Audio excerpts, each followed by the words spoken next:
Dito na ako sa may munggo plantation. So papakita ko sa inyo ngayon yung bunga ng munggo from Argentina. So Argentina munggo guys, iba siya. Dahil ang hahaba ng bunga niya kaysa yung normal na munggo namin. Ganito lang kaiksi ang bunga, pero sa kanya parang batong na ano, yung tinatawag namin na Bisaya. Kasi ang haba niya, pero ano lang talaga mga buto. Pero ito siya, munggo talaga siya, munggo from Argentina. Ito yung tinanggalan ko noon ng mga damo-damo. Ayun, ang taba-taba nila.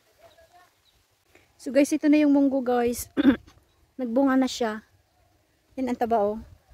Munggo plantation from Argentina. Ang haba ng bunga niya. Ganito kahaba oh. Yun oh. Taba-taba niya. Ayan oh. Yung bunga. Taba-taba. Dami niyang bunga guys. Nagbunga na siya. So in 2 weeks time, ma-harvest na siya.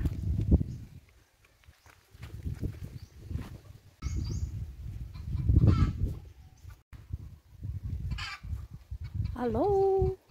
Mag-harvest na ako sa munggo. Very hot talaga. Pero kailangan lang talaga tanggalin. Kasi ang init-init, baka mamaya mag-open siya. Wala na kaming mas save na beans. Hello guys, harvest time. It's very hot. Pero kailangan ko lang tanggal. Yung pag-harvest ng munggo, ganito lang ang pipiliin. Hindi lahat ng bunga. Kaya, minsan, araw-araw kang nangunguha ng ganito. Araw-araw kang nangunguha ng mga hinog.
Yeah, itong area na to guys, ito na lang ang harvestin ko.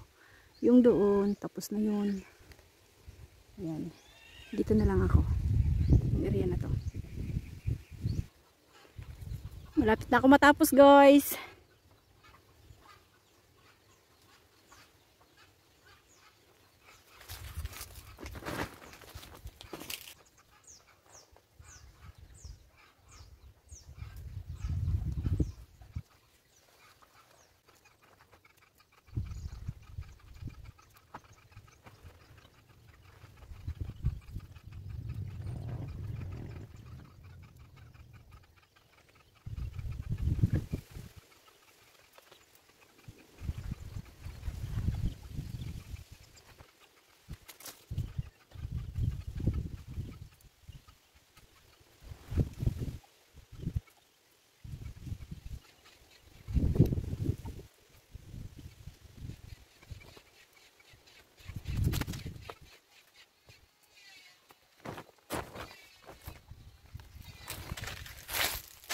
to.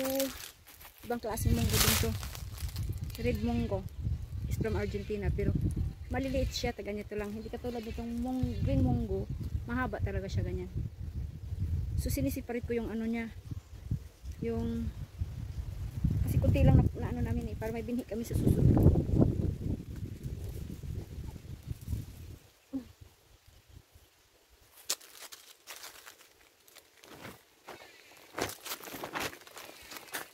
Thank you for watching. See you for the next video. Don't forget to like and subscribe and share. Bye bye. Guys, yan yung na-harvest ko. Oh. Yan. Bilad ko sa araw para ma-open siya.